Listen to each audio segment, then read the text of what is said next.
है, लेकिन समरकंद में एससीओ की अलग अलग दौर की बैठकें भी चल रही है इस समय। और अब इंतजार प्रधानमंत्री मोदी और व्लादिमीर पुतिन की द्विपक्षीय बैठक का है, जो भारतीय समय अनुसार 4:10 पर होनी है। महज चंद मिनट दूर है, यानी दुनिया की नजर समरकंद में दुनिया की दो महाशक्तियों के सबसे बड़े नेता की मुलाकात पर है। और ये तस्वीरें हमें समरकंद से मिलने लगी हैं।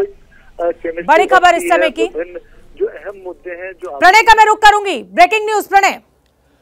ये अंतर्राष्ट्रीय मुद्दे जिनमें बिल्कुल शोभना, और ये तस्वीरें जो हम देख रहे हैं ये तुर्की के राष्ट्रपति अर्दोगान की प्रधानमंत्री नरेंद्र मोदी के साथ मुलाकात की तस्वीरें हैं। तुर्की के राष्ट्रपति RCP अर्दोगान मुलाकात कर रहे हैं समरकंद में प्रधानमंत्री मोदी से, और बहुत लंबे वक्त के बाद तुर्की के राष्ट्रपति की मुलाकात हो रही है भारत के प्रधानमंत्री से। और निश्चित रूप से जिस तरीके से समरकंद में SCO की इस बैठक के अंदर दोनों नेता वहां पर मौजूद हैं, नए रास्ते, नई संभावनाएं, नए कारोबारी दरवाजे खोलने की तैयारियां हो रही हैं, उसके लिहाज से बड़ी महत्वपूर्ण यह बैठक है। और ब्रेकिंग न्यूज सेंटर से हम लगातार समरकंद के हर अपडेट को अब दर्शकों तक पहुंचा रहे हैं, किस तरीके से प्रधानमंत्री मोदी इस महा मिशन पर समरकंद पहुंचे हैं।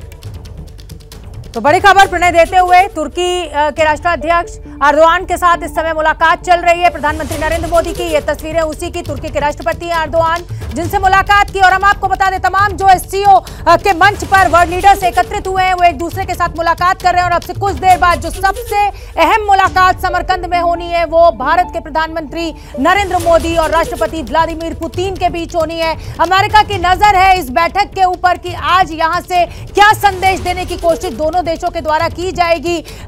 रशिया के ऊपर लगा जो तमाम प्रतिबंध अमेरिका के द्वारा लगाए गए हैं, और भारत इकलौता ऐसा देश जिसने ये इनकार कर दिया कि वो रूस की बुराई नहीं करेगा यूक्रेन के मामले पर, चाहे तेल लेने का मामला हो, चाहे UN में उसका विरोध करने का मामला हो। लेकिन भारत ने अपनी कूटनीति की जीत करते हुए एक तरीके से ये संदेश पूरी दुनिया को दे दिया कि भारत बहुत अच्छा संतुलन बनाना जानता है। भारत के लिए अगर रूस इंपॉर्टेंट है तो भारत के लिए अमेरिका भी उतना ही इंपॉर्टेंट है। और हमारे साथ मेहमानों का एक बड़ा पैनल इस समय स्टूडियो में मौजूद है। विजय नाम्बियार जी पूर्व राजनयिक मेरे साथ हैं, दीपक वोरा जी पूर्व राजनयिक मेरे साथ मौजूद हैं, जेठ तरार USA डिपार्टमेंट के हेड भी हमारे से कुछ देर में जुड़ेंगे, और राजीव रंजन हमारे साथ जुड़े हुए हैं। जेठ तरार का मैं सबसे पहले रुख करना चाहूंगी। जेठ तरार, इस समय अमेरिका के 3 जो बड़े दुश्मन देश हैं वो SCO के मंच पर मौजूद है। क्या लग रहा है आपको, अमेरिका इस पूरी बैठक पर कैसे नजर बनाए हुआ है, और क्या मायने अमेरिका के लिए SCO के मंच पर इन देशों के एकत्रित होने का? जी, एक बात तो ये कि मैं बहुत स्पष्ट तौर पर ये कहना चाहूँगा और बहुत जोर डालना चाहूँगा इस बात पर कि आपने दुश्मन का शब्द इस्तेमाल किया, तो मेरे नहीं ख्याल कि हम कह सकते हैं कि अमेरिका और चीन या अमेरिका के रूस के साथ एक बहुत बड़ी दुश्मनी है। क्योंकि अगर हमने ऐसा कहा कि एक दुश्मनी है, इसका मतलब ये है कि मुस्तकबिल में आइंदा जो फ्यूचर में वो भी रहेगा।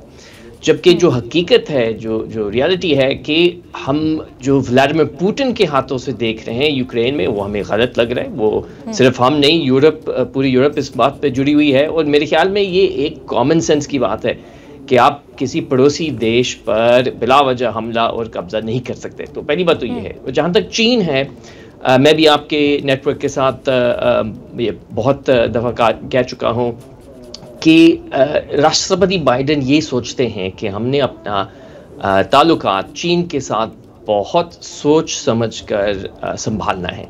यानी हम नहीं चाहते कि लड़ाई झगड़ा हो। मेरे ख्याल में कोई भी ऐसा नहीं चाह रहा होगा कि जो बहुत बड़े 2 देश हैं इस विश्व में, अमेरिका और चीन, उनके खिलाफ कोई लड़ाई झगड़ा हो। तो मेरे ख्याल में कोई भी इंटरेस्ट नहीं है इसमें। तो ये कहते हुए मैं आपकी आपत्ति समझ सकती हूँ, आपको दुश्मन कहने पर आपत्ति आप दर्ज करा रहे हैं, लेकिन मेरा बस इस पे छोटा सा रिएक्शन यही है कि मित्रों के ऊपर प्रतिबंध नहीं लगाए जाते, ये आप भी जानते हैं। लेकिन मेरे साथ और भी मेहमान स्टूडियो में इस समय मौजूद है। दीपक वोरा जी, मैं आपका रुख करना चाहूंगी। इस समय जिस तरीके से SCO के मंच पर ज्यादातर देश जो है वो अमेरिका विरोधी हैं, अभी आपने देखा कि टर्की के साथ भी मुलाकात हो रही है प्रधानमंत्री नरेंद्र मोदी के लिए, क्या भारत के लिए ये एक बड़ी चुनौती होगी इस पूरी कूटनीतिक मंच पर संतुलन बनाना? आभारी हूँ कि आपने दोबारा मौका दिया है एबीपी आपके शानदार न्यूज़ चैनल पर शरीक होने का। आपसे सीखूंगा और बाकी जो दो विशेषज्ञ हैं। एक मेरी सिर्फ कंप्लेंट है, आपने एम्बेसडर विजय नाम्बियार को बुलाया, इन्होंने तो मुझे ट्रेनिंग दी है फॉरेन सर्विस में, इनके सामने मैं क्या कह सकता हूँ, तो मेरे गुरु थे।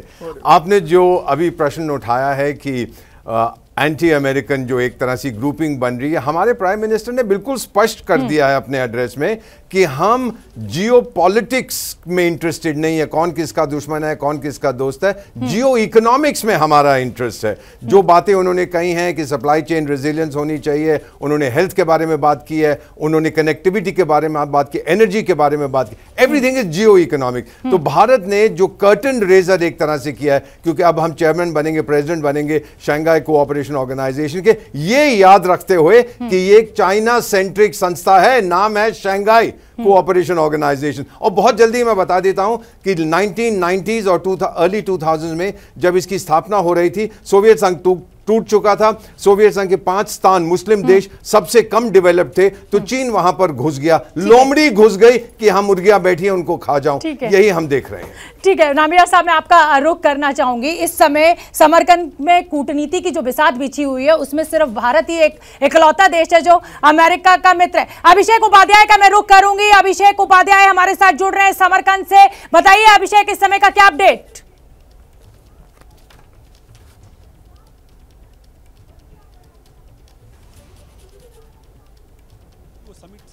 है? हम उसी जगह पर हैं और अभी भी हमको यहाँ पर जो हेड ऑफ स्टेट्स आए हैं, जो डेलीगेशन आया है, उनकी यहाँ पर हमको उनकी गाड़ियाँ यहाँ पर हमको नज़र आ रही हैं। ये जो पूरी समिट हुई है, इस समिट में सबसे अहम बात है कि रूस, चीन, ईरान, इन सब ने अपनी अपनी जो एजेंडे हैं उनको सामने रखा है। टर्की ने सामने रखा है, अजरबैजान और आर्मीनिया, उन्होंने अपने अपने एजेंडे की बात की है। और एग्जैक्टली हम उसी परिसर में इस समय आ चुके हैं, उसी कंपाउंड में आ चुके हैं। ये देखिए सामने की ओर, ये मेन एंट्री जहाँ से डेलीगेशन एंट्री लेता है, वो मेन एंट्री आपको हम दिखा रहे हैं। और ये जो है ये SCO समिट का कांग्रेस का सेंटर है, जहां पर कुछ देर पहले ही समरकंद डिक्लेरेशन यहाँ पर जारी किया गया है। और इस घोषणा पत्र में सीधा संदेश है जो अमेरिका के लिए, प्रोवेश ताकतों के लिए, कि वो इंटरवेंशन ना करें। इसी कांग्रेस के परिसर से ये आपको ये रिपोर्ट आपके सामने लाते हुए इस बात पर एक बार फिर से जोर देना चाहूँगा कि SCO के बारे में जो कहा जा रहा था कि यहाँ से वेस्ट को एक बहुत ही कड़ा मैसेज मिलेगा, उसकी शुरुआत समरकंद डिक्लेरेशन के जरिए हो गई है। मैं मनोज कुमार के साथ अभिषेक Upadhyay, ABP news, Samarkand.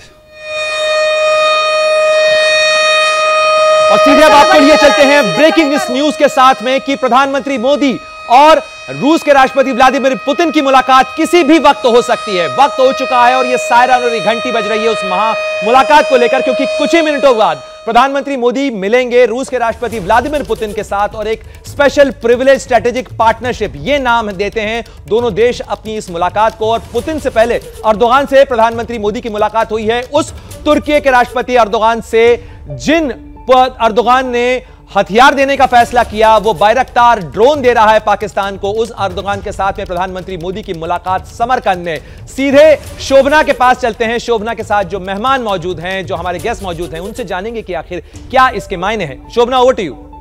Thank you Pranay. और हमारे साथ नाम्बियार साहब मौजूद है, दीपक वोरा साहब मौजूद है, राजीव रंजन जी हमारे साथ प्रोफेसर है शंघाई यूनिवर्सिटी के, वो मौजूद है। नाम्बियार साहब, मेरी आपसे बातचीत अधूरी रह गई थी, बड़ी तस्वीरें हमें वहां से मिलने लगी थी, तो मैं यही जिक्र कर रही थी कि समरकंद में कूटनीति की जो बिसात बिछी हुई है, उस बिसात पर सिर्फ एक ही मित्र है, अमेरिका का। लेकिन भारत की कूटनीति की क्या आप आज इसे जीत मानेंगे कि प्रधानमंत्री मोदी पूरे दमखम के साथ अमेरिका के तमाम विरोधियों के बीच पहुंचे और अपनी बात उतनी ही दमदारी के साथ कही, अपना स्टैंड क्लियर किया? जरूर ये प्रधानमंत्री श्री मोदी के लिए एक बड़ी एक उपलब्धि है, क्योंकि उनका जो एक तरह से आपका जो कहना है ये कि भारत एक अकेले देश है जिसके साथ दोस्ती का संबंध है, बहुत कड़ी दोस्ती का संबंध है। लेकिन अगर घनिष्ठ संबंध की बात करें तो चीन का भी बहुत कड़ी जियो इकोनॉमिक्स की तरह से बहुत संबंध है। एक तरह से बोल सकते हैं they are bound in the hips, क्योंकि इनके दोनों बीच में बहुत से ये खास करके इकोनॉमिक साइड पे बहुत है। दूसरे भी लोग, दूसरे भी जितने भी देश हैं उनके भी यूनाइटेड स्टेट्स के साथ, रशिया का तो है बहुत ख़राब हो गया है खास करके इन यूक्रेन के बाद, लेकिन उनका तो एक कंपटीशन, एक राइवलरी बहुत पहले से चल रहा था।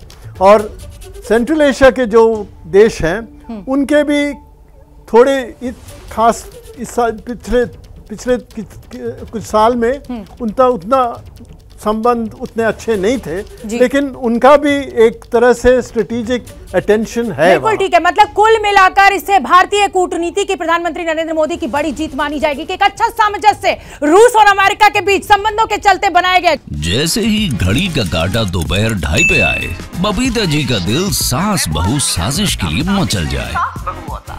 और ये है इनकी बहू, पूरे दिन ऑफिस की टेंशन हो जाए गॉन जब ये करें अपना फेवरेट शो फ्री टाइम पे ऑन।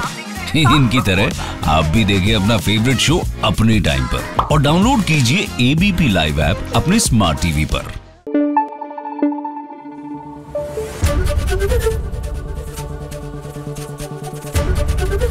एबीपी न्यूज आपको रखे आगे।